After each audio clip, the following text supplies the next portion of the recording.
focused on something, there's no one better on the face of the earth, in my opinion. And when I saw him, we were building a company. He'd already built a $10 billion company in something called the Employee Retention Tax Credit Program. But he took a hard left. How many of you realize when successful people make a change, you better watch what they're doing, right? Yeah. He took a left. I called him and I said, hey, I'm doing this thing in Miami, and then I want to hang out with you for the next couple weeks. And I sacrificed myself and got on his private jet. And I went to Vail, Colorado, and I watched him go up, and I didn't go ski. But what I did was I went and listened to him. I listened to every phone call he did about blockchain. I listened to him talk about it over and over and over, because how many of us, I'm not the smartest person in the world, but if I hear something 1,000 times, how many think you might pick it up? I listened to Tony do call after call after call. I'd go to Puerto Rico. I'd listen to him call after call after call. So I want him to come up and share a little bit of his vision, his excitement. He was speaking in Dallas last night, got on a plane overnight, still hasn't been to sleep. He's one of those people that only sleeps about 3 hours a night. Like, I will be on WhatsApp and I'll hear it ding at 2 in the morning and I'm like, I gotta answer this. Like, I'm not gonna let Tony outwork me. And he outworks everybody. So, but I will tell you this, he's one of the most humble people you'll ever meet in your life. He gives to more people than I've ever seen. He's one of those people, when he goes ahead, just like Wright and some other people in the room, they don't just take themselves, they take a lot of other people with him. So you've got the opportunity to listen to someone, one of my best friends in the world, one of the most amazing people I've ever met, Mr. Tony Swantek. And he wanted me to wear a suit this morning, but this is me getting back at him. This is good. You look good. You look good. Can we give a hand to Paul and then you had late 90s, you've got your Google, you've got your Amazon. Facebook 2003, 2004, it started catching on. The iPhone from Apple 2007. I believe blockchain is in that space where we were at in the 90s. Amazon, Google. Back then, I know in the United States, and I imagine you did it here, those companies like Google, we called them internet companies, computer companies, web companies. Who here is an entrepreneur? Who owns their own business? Okay, quite a few of you. Who owns your own business that is not online in any way, shape, or form? You have no social media, you have no website. You can be, it happens once in a while. So it's funny, like people are like, I don't want to raise my hand, right? So we don't say internet companies. All companies are internet companies. It's weird when you're not. Like, I want to go to the two people and go, what do you got? Like, what, you have a company that's not on the internet. It's interesting. Today, when my friends ask what I'm working on, I have to explain I've got these blockchain projects. In the next 2 years, I don't think we'll ever say that. I think every project, every company will have to be on the blockchain or it will not be able to survive. It will not be able to compete with the efficiencies that blockchain creates. That trust factor is huge.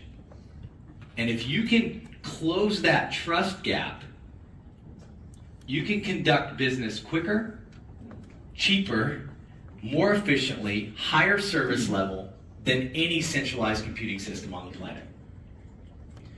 So as we finish up today, I want each and every one of you to understand a couple things. And this is what I understood pretty quickly. When I saw these projects, I saw the Gala Games project, I saw that in 2018, and I missed it. I was supposed to call Tomas back. It's a long story. And I didn't. I was going to buy $10,000 worth of nodes. And I was exiting one of my other companies. And it was a big exit. It was eight figures. It was in the tens of millions of dollars. But that phone call to Tomas, probably not making it, cost me $5 to $10 million by not completing that purchase. So he called me in October of last year and said, hey, these blockchain guys, they're launching these new projects to the world. And I went in to take a look at it, and I bought nodes, as Darren said, or maybe somebody else said, but I bought $3 million worth of nodes that day. And that was all I was going to do. That was it. I was just going to buy nodes. My other companies are still pretty big. We have 500 employees with one company. My credit card processing company, we do $5 billion a year in transactions. And so it keeps me busy. But as I started to dig into blockchain, I started to realize if I'm really at the forefront of when the internet went from Google to the iPhone, and blockchain is going to do the same thing, but I think it'll do it faster. Technology helps technology. I don't know if this will translate well, but I say this sometimes. It's like the better technology gets, the faster technology gets better. And so AI is going to help push Web 3 faster than Web 2 pushed from Google to Facebook to the iPhone. And so we have a window of time to get aggressive with the community expansion. And I'll leave you with this message that one of my main mentors shared with me. He said, if you want to be successful, if you want to create real wealth, 3 things have to happen. Number 1, you have to be at the right place at the right time. Timing is very important. Number 2, you have to realize that you're at the right place at the right time. How many of us were at the right place at the right time and didn't realize we were there? I told my friends about Bitcoin in 2010. I saw a tech blog with the white paper. My degree's in finance and economics, and I just liked the concept. And I told them, what an exciting concept. But I'm not that tech savvy, so I wasn't going to start mining. Hindsight, I would have been the biggest miner in the Bitcoin world, but back then I thought it was cool.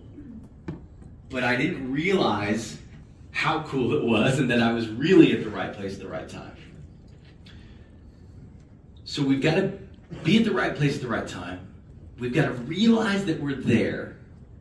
And then probably the most important thing, take massive and immediate action. And so in December, after I had done my homework and I started to educate myself on what was happening in blockchain, how BlackRock was getting involved, how Fidelity was getting involved, how JP Morgan Chase was getting involved, how the Bank of Hong Kong was getting involved, how China was getting involved. And I thought, I need to really take action. So that's when I purchased another $50 million worth of nodes.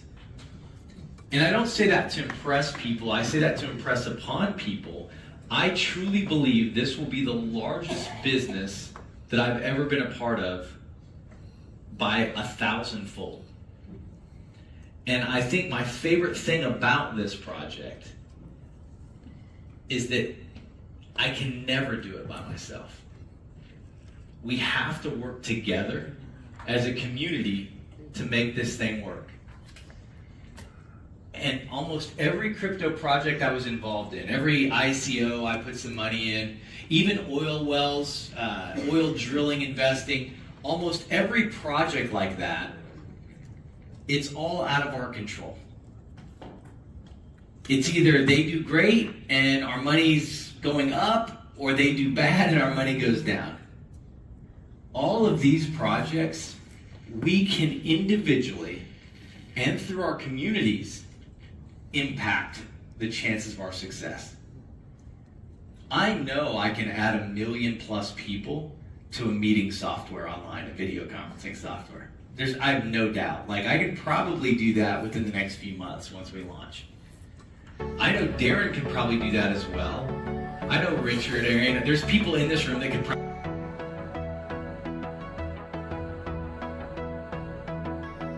Thank you, Tony, for taking your time. My pleasure. It's a pleasure meeting you. We talked yesterday a little bit, and it was great hearing you, how you were talking about blockchain and what's happening here in Amsterdam and the projects.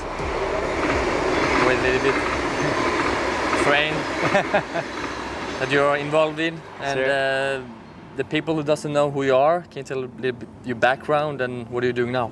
Yeah, I kind of been a traditional entrepreneur. Started out in the business world, really through network marketing. Back after college, I played tennis a little professionally after college, but I think I probably spent more money traveling and losing too many matches. So I ended up just getting into the business world through network marketing, and then did well. And I started to diversify into other businesses, and been a traditional entrepreneur for, gosh, over 20 years now.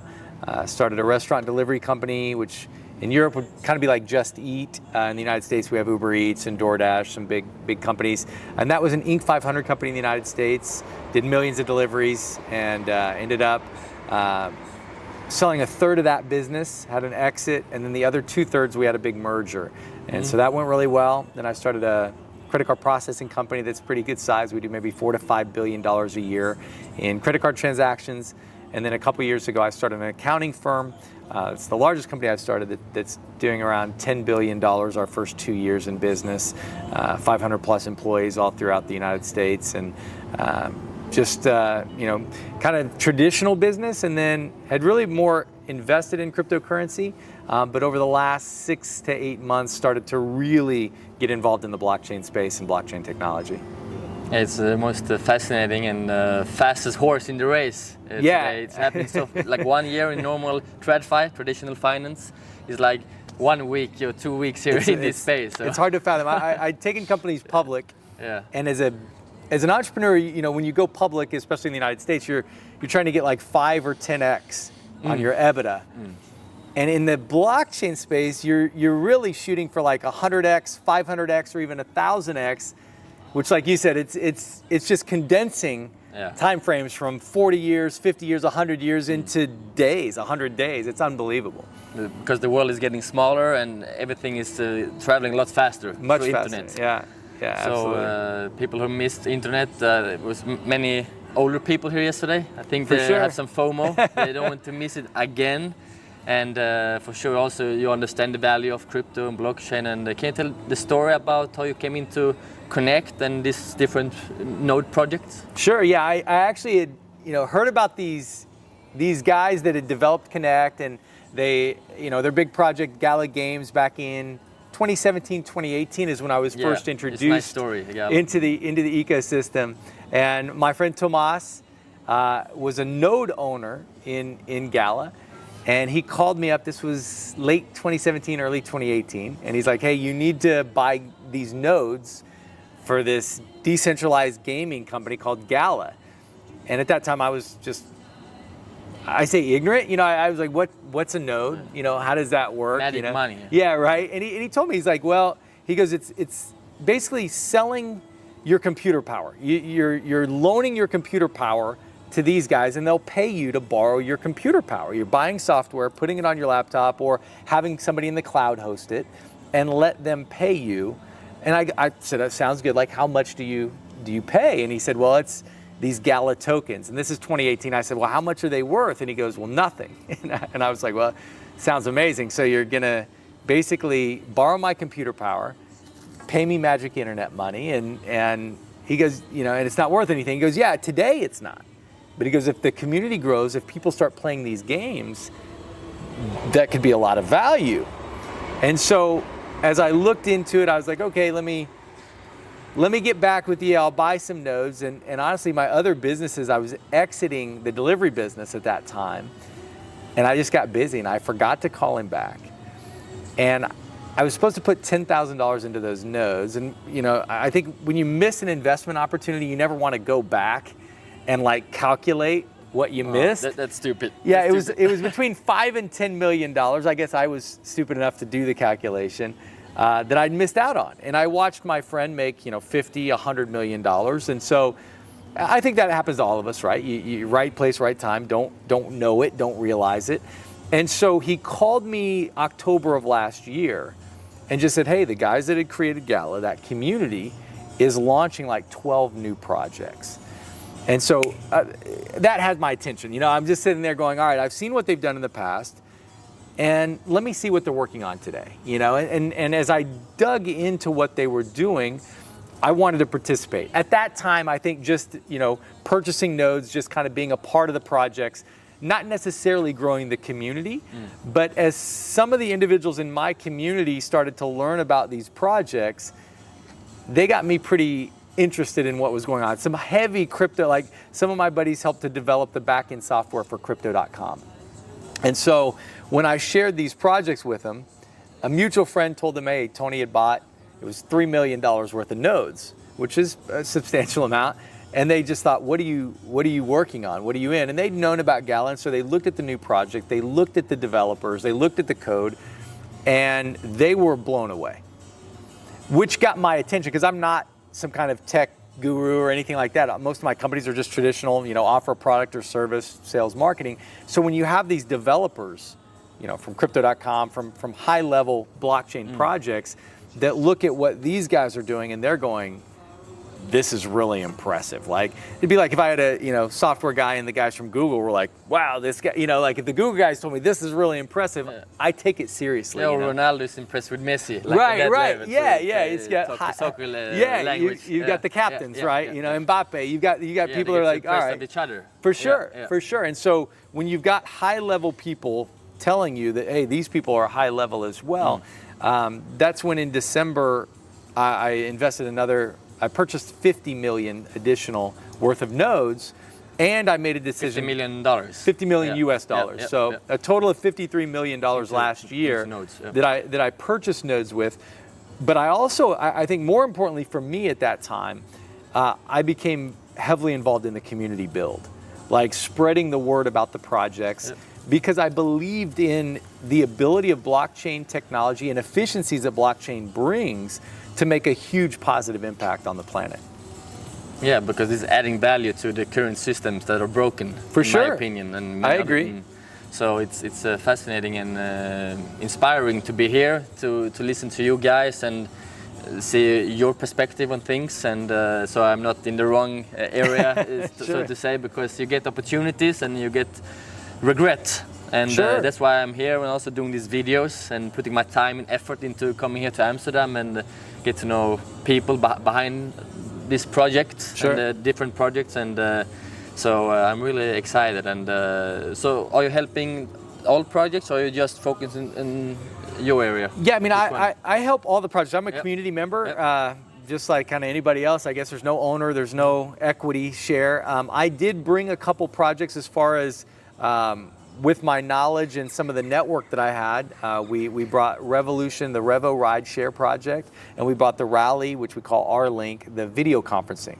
So we want to compete with Uber on one side, Uber, Lyft, any rideshare provider, and then on the video conferencing, we're competing with companies like Zoom, Google Meet, Microsoft Teams, GoToMeeting. There's a bunch of them out there. I'm certainly involved and bullish on all the projects. I know, Galvin is a health and wellness project. I know a lot of doctors. I know a lot of people that are athletic, that it's important. Their body's kind of their paycheck. I know you're kind of that way. You've got to perform at the highest level, make sure you're staying in good shape. And if Galvin can help people do that, I think that's a win. Grow from a nutrition standpoint, knowing what we're putting in our body, I think is very important. Element, knowing that I didn't have some 11-year-old kid mining for lithium that's in my cell phone's battery. I'm excited about being able to know that precious metals, that lithium, cobalt, things that are going into our electronics were mined ethically. For me, I think, with rideshare and the meeting software, I feel like my network, my background, I can have one of the bigger impacts on those projects. And so I've put a lot of my time, energy, effort, and my purchases into those projects. Certainly are weighted towards those two, just because I feel like I can move the needle the most. And so it's important for me. The newest project as well, R-Link and Revo. Yep. And it's going live very, very soon. Yeah, Revo should start distributing tokens on the 29th of May, which is here in a couple weeks, I guess. And then I believe the R-Link would distribute, I'd guess, in June. We're still developing some of the back-end software there, so we'll see how the next few days go. That'll kind of determine how quick we can get to market. I watched a lot of videos on you explaining especially Revo and R-Link. Can you just go through very quickly more into depth about R-Link and Revo? Because you're very good at what you're doing. Yeah, I appreciate that. Yeah, Revo for me, I look at Uber. I think we've talked to Uber drivers, and not a lot of them are big fans of Uber. I know one of my friends that helped start the Revo rideshare revolution, Paul, who's the CEO of Revo, he took a ride from Sundance, Utah to the airport in Salt Lake City, and it was like $260, and the driver was getting like 95 or something of the 260 that he paid, which just seems kind of wrong, I guess, and I felt like as you hear stories like that, as an entrepreneur, I think you see opportunities. And I saw the blockchain as a way to bring more efficiencies to where every ride can be cheaper than Uber or Lyft.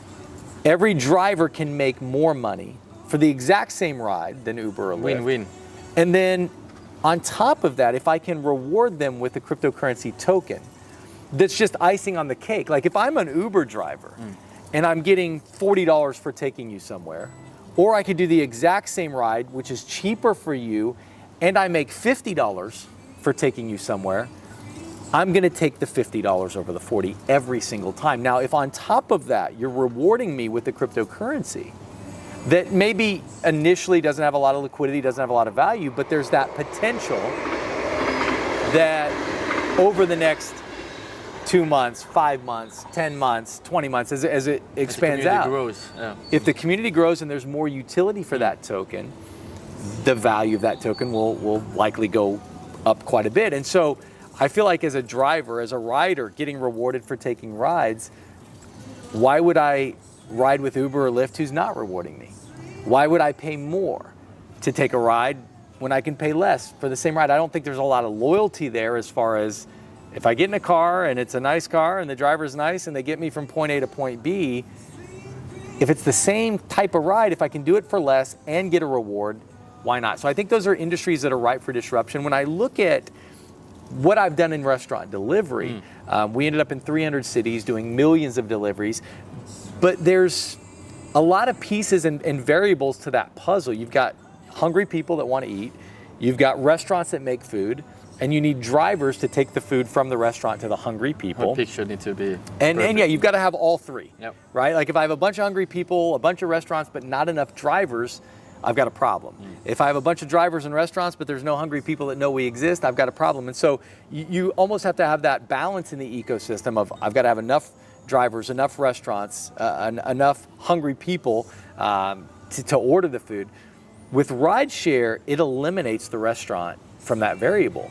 So it's easier to scale that kind of opportunity where I just need a rider and a driver. That's an easier business to scale than needing a rider, a driver, and that restaurant in the middle. So I looked at the opportunity to really scale at a big level, and we're already operational. That's what I love about our projects. I think in the cryptocurrency space, lots of promises. Oh, it's 95%, maybe 98%, 99%. so. It's all promises, and I think maybe some with good intentions. Of course. Maybe some with not so good intentions, but it's like here, it's always this idea. Here's what we're gonna do. Here's what we're working towards. Yes. Whereas with rideshare, I'm going, listen, if you're in right now Miami, Jupiter, Florida, Palm Beach, New Orleans, Las Vegas, you can take a ride. Like it's live. Like 7 cities. 7 cities now. I think there's another 50 getting ready to launch. So it's like Cool, yeah. we're not telling people like what we're planning on doing. It's like we're doing rides right now. Yeah. Like while we're doing this video, there's rides going on right now, and it'll just continue to get bigger. What I look at with meeting software, like a video conferencing software with R-Link, that's even easier to scale. Yeah. I just need people that do meetings. Like I need one person Sitting to home scale. and whatever. Yeah, and I think the world, as you said, I think has gotten smaller. You know, the internet allows us to do business. It closed what I call the distance gap around the world, and I believe blockchain is helping to close the trust gap, allowing people to interact and transfer value between each other without needing to wait on the banking system, without needing to wait on the medical system, without needing to wait on Uber's centralized system, without needing to wait on Zoom's centralized system. And so giving people that control of rideshare, giving people that control of video conferencing software and ownership in the project as a node owner, or eventually we'll look to have the community members be able to vote. If I'm using the software, if I'm taking rides, if I'm a driver, and I do high volume drives, I'll get to vote in the decisions that the community is making to steer the community and to steer the company in the right direction. And so I feel like that's something that Uber's never going to do. Zoom's never going to do. They're never going to give the power to the community. And that's literally what the blockchain starts out doing. It's like, hey, the community runs it. And so if we can empower the community, they're almost always going to make decisions that are in their best interest, which is going to be in the company's best interest. So I think eventually it's going to be very difficult for centralized companies to compete with decentralized blockchain-based opportunities. And that's what I'm probably most excited about. When people realize this that we were talking about, I think it will go faster and faster. Agreed.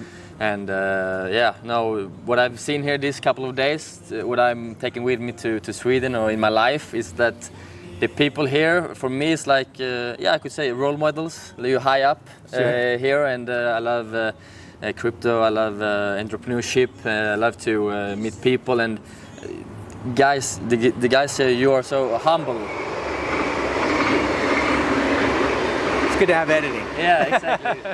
No, you're so humble, and still like you meet so lots of people every day when you're doing these events, and it's of course it takes much energy, but you're still humble to take your time to talk, and as high as you get in this pyramid, but if higher up and you meet successful people, they're even nicer than the people who is not successful. That's I will take it with me from this event, and the more I get to know people that have been doing many stuff in their life before, and have a good success rate or lots of winnings in the backpack, it's I need also to stay humble, no matter how rich or poor I will get in the future, and also to stay humble and giving back and meet people. I think also that's what you're doing here. Sure, I think for me it's similar to sports, right? And I think you as a professional athlete, you see a young kid, working on a drill, working on his footwork. Naturally, you want to go, hey, anything you can do to help to instill some additional value to that child's my journey. Yeah, exactly. He's heading up or she's heading up the ladder trying to get to wherever she's trying to get to on the soccer field, and you feel like, hey, I can help them. And it's just natural, I think, for those of us that have maybe gotten to that other side where, at the professional level, to want to go back and go, what kind of knowledge can I assist and instill into these young players? And I think as an entrepreneur, that's one of the things that I was blessed to have mentors do the same for me. And I think seeing that coming up, it's no different than our coaches pouring into us as we came up through the ranks in sports. I think it's unfortunately, it doesn't happen often where you can find communities of entrepreneurs that are willing to share so freely. And I think one of the best things about blockchain is it instills that value for the leaders to connect with newer people into their community and to instill those different values and the knowledge that you have. And so it's definitely something that I'm glad that you noticed that, and I'm sure as you end up moving up the ranks and doing well, different train. But as you move up the ranks and are doing well as a community member and a driving force for the community, you'll continue to go back into the younger community members that are coming up and share your insights and your knowledge with them. Yeah, no, I would like to thank you, and the audience will thank you also. And it's going to be exciting year, summer especially. Lots of things are happening in this space, and hopefully it will go even faster and faster with the help of AI. I agree. I think we're in a time frame, and I always use a statement that the better technology gets, the faster technology gets better. And I think the gap that we saw in the internet from, email. I think the first email went out in like 1971 through an intranet system. But I started using really Hotmail in 95, 96. It's kind of when email really started to catch on in the mid to late 90s. When I got born. Yeah, I guess when you were coming up from diapers. Yeah. And then you had, Amazon, Google started hitting mid to late 90s as well. But it wasn't until 2007 that we had the iPhone, right? And so there's that gap. I believe in blockchain, we're probably in that same time frame as like a Google and maybe the email craze, maybe Amazon as they were coming up, PayPal with Elon Musk. But I don't think it's going to be a 5-10 year gap to get to like the iPhone in blockchain. I think really in the next 12, 24, 36 months, we'll see major advancements in blockchain technology and the communities and companies that come in to help us grow. The exponential age. Agreed. I do think, we go from information age to exponential age is a great way to put it. Oh, let's finish there, and thank you again, Tony. Thanks, brother. Appreciate you, man. Thank you. I'll keep an eye on your career. Let me know. Do you have my info? Do you have my contact info?